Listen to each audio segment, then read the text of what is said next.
Libre arbitre versus déterminisme, un débat qui n'a toujours pas trouvé sa solution. Qu'est-ce que le libre arbitre ?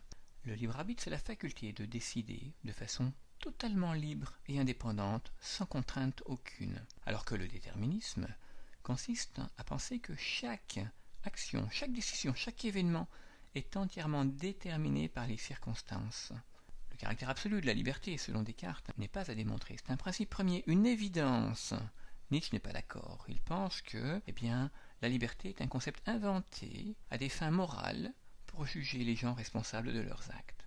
On distingue un triple déterminisme. Le déterminisme biologique, défendu par Nietzsche, consistant à dire que l'homme est déterminé par son corps, car il est soumis principalement à ses passions, ses pulsions et ses instincts.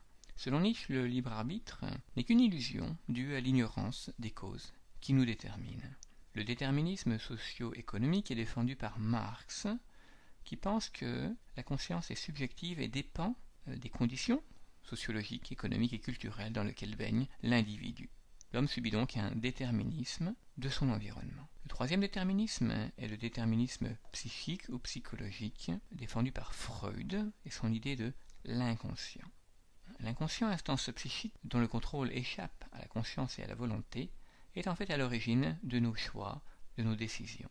Freud nie donc le libre arbitre, tout choix étant déterminé par des raisons inconscientes.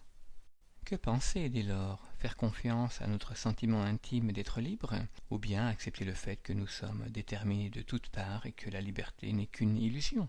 Kant pense que les deux solutions sont compatibles.